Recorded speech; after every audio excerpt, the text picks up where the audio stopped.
जय श्री कृष्ण। 17-18 अध्याय में भगवान शिव और जलंधर के युद्ध के बारे में हमने सुना। अब 19वें अध्याय में भगवान विष्णु जो है जलंधर की पत्नी वृंदा का पतिव्रत धर्म नष्ट करने के लिए उसके महल की ओर जाते हैं। तब इधर राजा पृथु पूछ रहे हैं नारद जी से, हे देवर्षि, अब आप यह बताएं कि भगवान विष्णु ने वहां जाकर के जलंधर के महल में जाकर के क्या किया और जलंधर की स्त्री का पतिव्रत धर्म कैसे नष्ट हुआ, कैसे भ्रष्ट हुआ। तब नारद जी कहने लगे, जलंधर के नगर में जाकर के भगवान विष्णु ने उसकी पतिव्रता स्त्री वृंदा का पतिव्रत भंग करने का विचार किया। वो भगवान विष्णु जो है उसके नगर में, जलंधर के नगर में एक उद्यान में जाकर ठहर गए और रात में उसके वृंदा को स्वप्न दिया। रात में वृंदा को जो है स्वप्न दिया।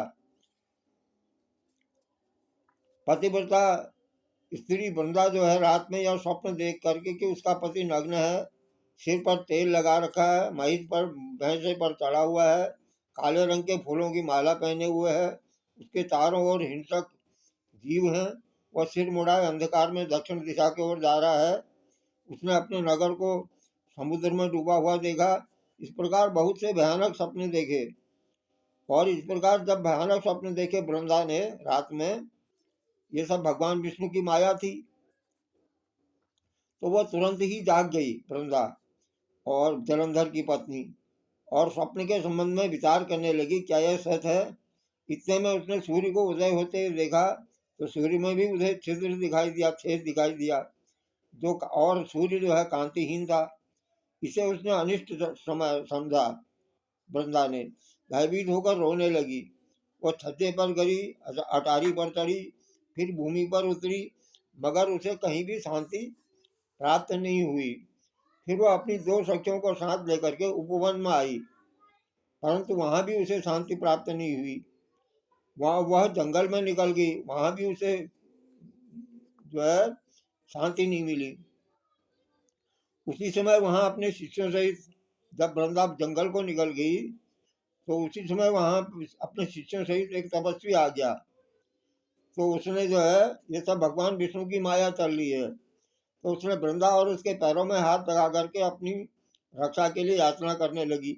वृंदा उस तपस्वी को से प्रार्थना करने लगी कि मैंने जो है भयानक स्वप्न देखा है और जो है मुझे यह अनिष्ट लगता है, आप मुझे बताइए। तो वो जो तपस्वी मुनि थे उसने अपनी एक ही हुंकार से उन राक्षसों को वहां से भगा दिया। वहां पर राक्षस भी आ गए थे। वृंदा को बड़ा आश्चर्य हुआ। भय से मुक्त होकर मुनि हाथ जोड़ करके प्रणाम करने लगी मुनि को और कृतज्ञता जाहिर करने लगी। फिर उसने मुनि से, वो तपस्वी मुनि जो थे, वो तपस्वी मुनि कोई नहीं थे, भगवान विष्णु की सब माया थी, भगवान विष्णु स्वयं थे वो। उसने मुनि से अपने युद्धरत पति के संबंध में कुशल पूछी, प्रश्न किया। मुनि मौन हो गए और आगे पीछे रख करके कुछ कहना चाहा कि उसी समय 2 वानर आ गए, तो उनके पास हाथ जोड़ करके खड़े हो गए। जो ही मुनि ने भ्रकुटी का संकेत किया, वो वानर जो है आकाश में उड़कर चले गए। फिर जलंधर का सिर वो धड़ लेकर के मुनि के पास आ गए। तब वृंदा अपने पति को मरा जान करके, वृंदा को ये विश्वास हो गया कि मेरा पति शायद मर गया है, समाप्त हो गया, मृत्यु को प्राप्त हो गया है। तो मूर्छित होकर वो धरती पर, वृंदा जो है वो जलंधर की पत्नी मूर्छित होकर के धरती पर गिर पड़ी और अनेक प्रकार के वचन कह करके दारुण विलाप करने लगी। उसके पश्चात मुनि जी से कहा कि हे कृपानिधि, आप मेरे पति को जीवित कर दीजिए। पतिव्रता परायण दैत्य पत्नी ऐसा कह करके दुखी श्वासों को छोड़ते हुए मुनि के चरणों में गिर गई। वो मुनि कोई नहीं थे, वो भगवान विष्णु की माया थी। भगवान विष्णु ही बने हुए थे, वो उन्हीं की माया चल रही थी। क्योंकि भगवान विष्णु ने वृंदा का, जलंधर की पत्नी का पतिव्रत धर्म नष्ट करना था, भ्रष्ट करना था। शरणागत की रक्षा सनातन धर्म है, इसलिए मैं ये तुम्हारे पति को जिलाए देता हूँ, जिंदा कर देता हूँ। ऐसा उन्होंने कहा। तो अब जो है भगवान विष्णु ने माया रची। वह मुनि साक्षात विष्णु थे जिन्होंने यह सब माया फैलाई थी। वही वृंदा के पति को जीवित करके अंतर्धान हो गए। अब जो है जलंधर उठ गया। वास्तव में वो जलंधर नहीं था, वो भगवान विष्णु ही थे, लेकिन जलंधर का रूप धारण कर लिया था उन्होंने। तो जलंधर उठ गया और वृंदा का आलिंगन किया, उसका मुंह चूमा।